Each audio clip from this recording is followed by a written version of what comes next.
You're watching Access Minnesota. Here's Jim Dubois. Now more of our conversation on the Advocates for Human Rights report titled Moving from Exclusion to Belonging. In your report, you note that Minnesota has taken on a commitment to be a welcoming state, but the welcome apparently only extends so far. First of all, can you tell us more about how the state is welcoming? What kinds of actions has Minnesota taken to welcome immigrants and refugees? Well, Minnesota has really been part of the immigrant experience since Minnesota became the political entity it is today. That settler experience that drove out many of the American Indians who lived in this territory were immigrants. You know, those folks were immigrants to this country. And wave after wave of immigrants populated this state, including people up on the Iron Range. You know, generation after generation, new workers were coming in from different countries.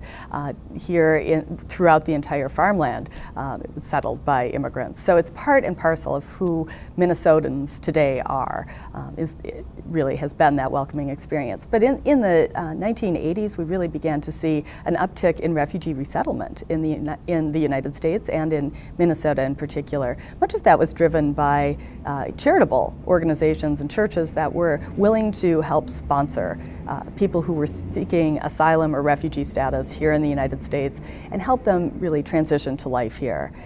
So that has been something that's been a feature of Minnesota since we started seeing, you know, the huge waves of Hmong folks coming into the United States, Somali refugees, and then people from really dozens of other countries coming in, seeing that welcome.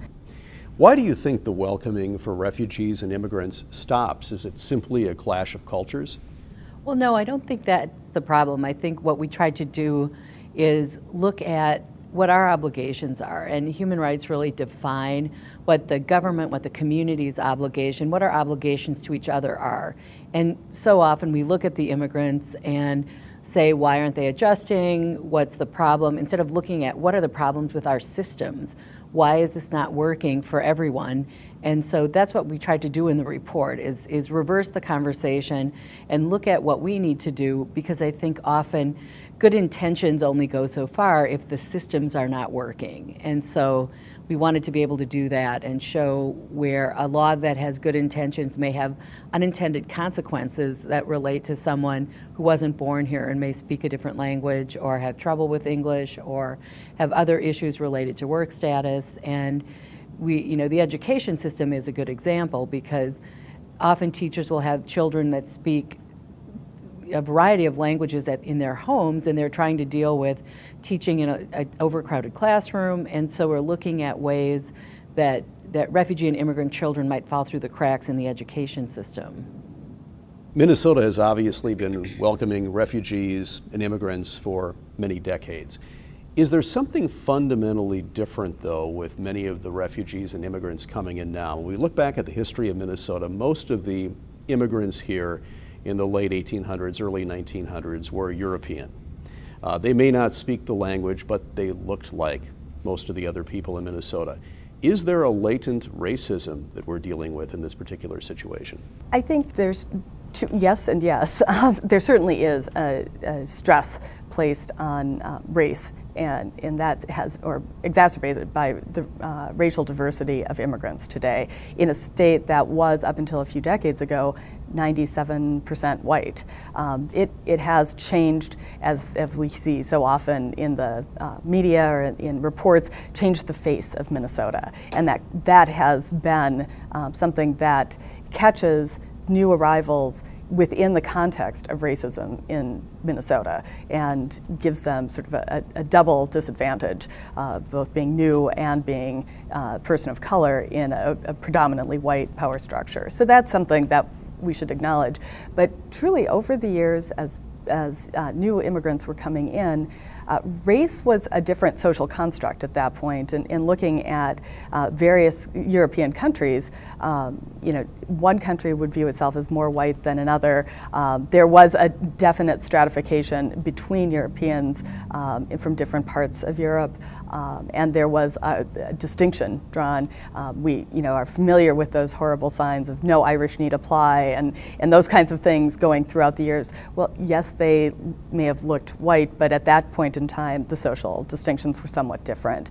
And it played out in much the same way. People have had to really struggle to integrate, and it's always been difficult for that very first generation, and much easier for the second generation. And by the third generation, we're Minnesotans. And so it's really been, something that I think is part of who we all are, not more difficult or more blameworthy by today's immigrants, but that extra layer of race is something they have to confront. Well, I think human rights also, all of the human rights instruments or treaties, as we were talking about, prohibit discrimination. All of our human rights laws prohibit discrimination. And I think fundamentally we all understand that discrimination is just wrong. And I think when you look at the discrimination that refugees and immigrants experience and the things that extend to the general population or the U.S.-born people of color, we need to face racism head on and deal with those issues. The issues of poverty, where the system breaks down for everyone, for people of color, and we brought this we focused on immigrants in this report because there are some special circumstances that also affect immigrants. But in many places, we acknowledge that this affects the problems affect all people of color, and we need to face that and figure out how to fix the system. In the wave of immigration that took place in the late 1800s, the early 1900s, we saw that a lot of the immigrants really made strides to assimilate to the point where they put a lot of their traditions aside. And there obviously are strong arguments for diversity and why you might want to continue to celebrate traditions that are associated with your native culture. But you'll hear people being critical of immigrants every now and then saying, well, these people need to assimilate. How do you react to a comment like that? Well, I love, the question because it asks something about these people, which is something we really want to think about too. The immigration law talks about citizens and aliens. These people are built into that dialogue, that exclusion right from the get-go in our public policy, and that idea that there are some of us who are in and some of us who aren't is really part of this conversation. So I'm glad you brought that up. I think that nostalgia tends to color how we view the assimilation experience. And when we look through the eyes of our grandparents and great-grandparents and think, what did they know? My grandmother was born in Wisconsin to, I think second generation German. She didn't speak English in her house until after World War I because there was no need. They spoke German in school, at church, in the home. That was several generations into American culture, and she was still part of her home tradition. When we think back to the foods that our families cherish, to the traditions, how we decorate around holidays, what holidays we celebrate, those are all things that we have brought with us. And in fact, when we think about language acquisition today, new Americans are learning English much faster than previous generations, primarily because they have access to television and radio and all sorts of help in addition to English language classes and things that just weren't there for people who were coming in as workers in the 1800s, early 1900s. So I think we have a sort of mythologized view of what assimilation looked like, and it looks like it was all very smooth to those of us who didn't live through it.